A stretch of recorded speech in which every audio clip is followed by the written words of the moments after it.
Procrastination, a battle between should and want. The common belief: you procrastinate because you're lazy or can't keep a schedule. The deeper truth: procrastination isn't a time problem, it's a self-control problem. It's what happens when your willpower fails in the moment, when you don't anticipate your future mental state, and when you forget how tricky your own mind can be. Let's talk about Netflix.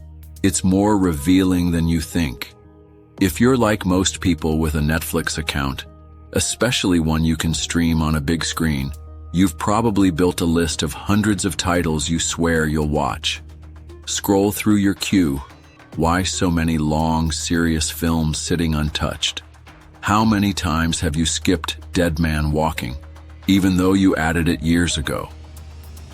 Psychologists have actually figured out what's going on here. And it's not just about movies, it's about life. A study in 1999 by Reed Lowenstein and Kalyanaraman asked participants to pick 3 movies from a list of 24. Some were crowd pleasers, fun, light, easy. Others were critically acclaimed, heavy, thought-provoking. Once they'd chosen, participants were told they'd have to watch one right away, one in 2 days, and one 2 days after that. The results? Most chose a thought-provoking movie like Schindler's List as one of their 3, but rarely for the first day. Only 44% opted to start with the serious stuff.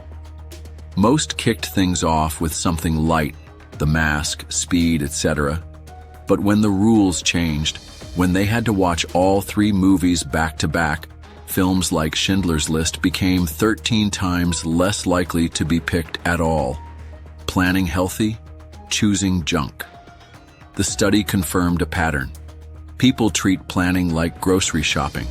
They pick fruit for the week ahead, but when the moment comes, they eat cake.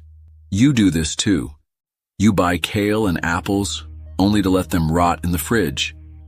You tell yourself you'll watch that serious documentary, but end up binging sitcoms instead.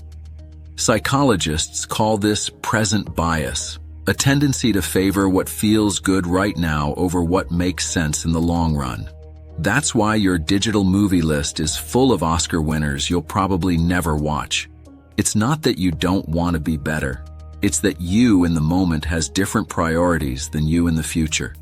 This bias shows up everywhere. Why don't adults have more toys? Why do we fail to keep New Year's resolutions? Because in the present, desire overrules discipline.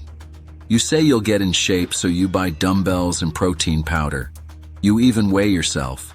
Then a week later, you're choosing fries over a salad, and the treadmill is collecting dust.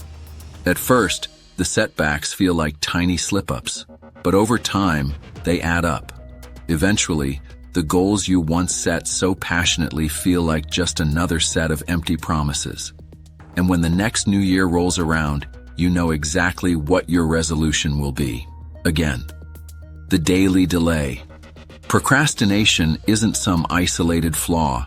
It weaves into every thread of daily life. You stall on getting gifts until Christmas Eve. That dentist appointment? You've been meaning to schedule it for months. Taxes are due, but somehow April 15th still sneaks up on you. You've been planning to vote, to change the oil, to tackle that leaning tower of dishes in the sink. The laundry's piling up too, but there's always tomorrow. Then there are the bigger ambitions. That book idea, that scholarship application, that musical instrument you've been dying to learn. You want to become fluent in another language. You've got a reading list a mile long, and sure, you'll get to it eventually. But first, just a quick scroll through your inbox. Maybe check social media while you're at it. Coffee sounds good. You'll focus better afterward. Then, maybe an episode or 2 of that show you love, just to relax your brain before you dive in. You can try to outwit the habit. You get a planner, download to-do list apps, organize your time with military precision. You surround yourself with productivity tools and schedules, but somehow the to-do list still grows. That's because this isn't a battle against poor scheduling. This is a fight between competing desires inside your mind, and your tactical skills for winning that internal war aren't as strong as you think. The marshmallow test and the future you. You're not alone in this struggle. There are more than 600 books on the market promising to cure procrastination, and each year over 100 more are published. So why is the problem so persistent? Enter the marshmallow. Back in the late 60s and early 70s, psychologist Walter Mischel at Stanford ran a famous experiment with kids. They sat at a table with a bell and a treat, pretzel, cookie, or a giant marshmallow. Each child could eat the treat right away or wait for a while and receive two. The rules were simple. If they couldn't wait any longer, they could ring the bell and the experiment would end. Some kids ate the treat almost instantly. Others squirmed and fidgeted, turning away, tapping their feet, even singing to distract themselves from the temptation. But in the end, about a third of the kids couldn't hold out. Here's the interesting part. Decades later, researchers followed those same kids into adulthood. The ones who delayed gratification weren't necessarily smarter or less indulgent. They just figured out how to fool themselves long enough to do the hard thing. They looked away, made noise, or distracted their senses.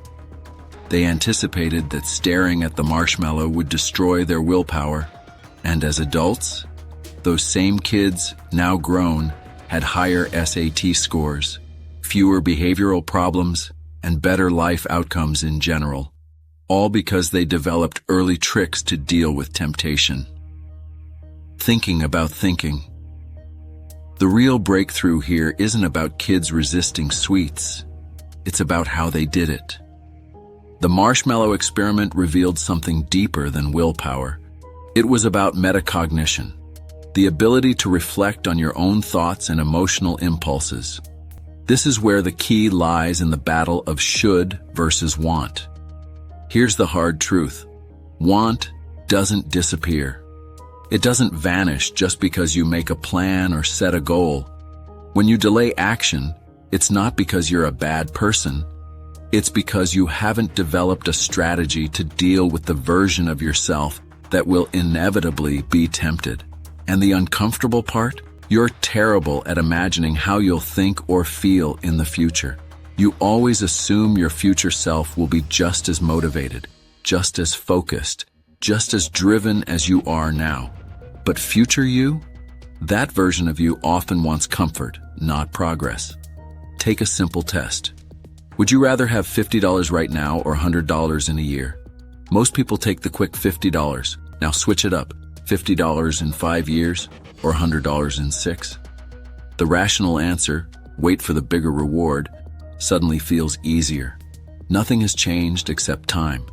That's called hyperbolic discounting, your tendency to severely undervalue future rewards just because they're not immediate. You don't make these choices because you're foolish. Your brain evolved to make snap decisions in an unpredictable world. For early humans, long-term rewards weren't much use if you didn't survive the week. So our instincts lean toward immediacy. Eat now, rest now, play now. Retirement planning and future consequences. That's not your monkey brain's specialty. Why we stack up tomorrow's work. Procrastination isn't just about skipping workouts or avoiding boring chores. It's deeply rooted in how we treat the future, as this magical place where time is endless and willpower is abundant. But here's the paradox. While we constantly put things off, we also overbook our future. We imagine we'll have more time, more energy, more motivation later, even though later never really arrives in the way we expect. This is especially obvious when deadlines are involved. Imagine you're in a class with 3 research papers due in 3 weeks. You get to choose your own deadlines. Maybe you spread them out, or maybe you wait and turn them all in on the final day. You've got full control. What's the smartest move? Logically, postponing all 3 until the end should be ideal. It gives you the most time to write, revise, and perfect your work. But logic isn't always how we operate. In 2002, researchers Klaus Wertenbrock and Dan Ariely ran this exact scenario with 3 different groups of students. One group had a firm deadline at the end of the course. Another was forced to turn in 1 paper per week. The third group could set their own 3 deadlines anytime they wanted. Who came out on top? The group with no control, the one forced to meet weekly deadlines, earned the best grades. Next came the self-schedulers. Dead last, the free-for-all group with just a single deadline at the end. Freedom feels good until it doesn't. When students had the freedom to pick their own deadlines, most naturally spaced them out. They knew, deep down, that they'd procrastinate otherwise, so they set personal checkpoints, hoping those would keep them accountable. But here's the catch. Not everyone made realistic choices. Some students got overly confident, choosing impractical deadlines that they couldn't stick to. Others procrastinated, despite their best intentions, and tried to cram everything into the final days. These outliers dragged down the overall class performance. The students who didn't get to choose at all, the ones assigned a steady pace, ended up doing the best. Why? Because they weren't allowed to lie to themselves. They couldn't rely on future versions of themselves that would suddenly become focused, disciplined, and magically immune to distraction. That's the core lesson. Unless you're honest about your own tendency to procrastinate, you'll never set up defenses against it. You'll keep imagining that you're more organized than you really are, and you won't plan around your weak spots. Procrastination is like grabbing a candy bar at the checkout lane. It's impulsive. It's driven by the part of your brain that wants reward now, not later. But it's also tied to hyperbolic discounting. You trade big, long-term gains for quick satisfaction. Not because you're bad at decision-making, but because you haven't trained yourself to pause and think about how you think. The 2 U's. Beating procrastination isn't about brute willpower. It's about outwitting yourself, because there are really 2 versions of you. There's the now you, the one reading this, the one who sets goals, dreams big, and wants to do better. And then there's the future you, the one who will actually be faced with the hard choices. Here's the twist. Future you isn't as reliable as you'd hope. Future you is the one who skips the gym, puts off the essay, orders the pizza, and binges Netflix. And once future you messes up, you're back to being now you again, frustrated, disappointed, and wondering where your resolve went. So what's the solution? Trick your future self. That's why programs like Nutrisystem work for some people. They're not just about food, they're about commitment. Now you spends the money and sets the system in motion, so future you has no choice but to follow through. The same idea fuels tools like Freedom, a simple app that disables the internet on your computer for hours at a time. It's not about restraint. It's about removing temptation altogether. Now you locks the door so future you can't sneak out, outsmarting the monkey brain. Here's the truth about the productive people you admire. They're not superhuman. They don't have more grit or determination than you. What they do have is awareness. They know they're in a constant battle with an inner voice that craves comfort, novelty, and distraction.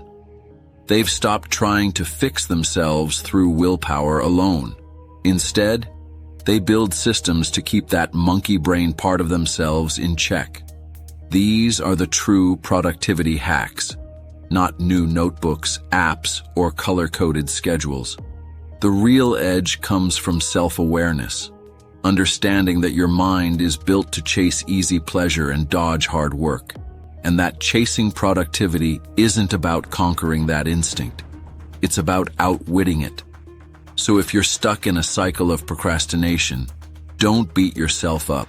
You're not weak, you're not lazy, you're just human, wired for immediate gratification in a world that demands long-term discipline. What you need is strategy, structure, traps you set for the future version of yourself who will want to bail.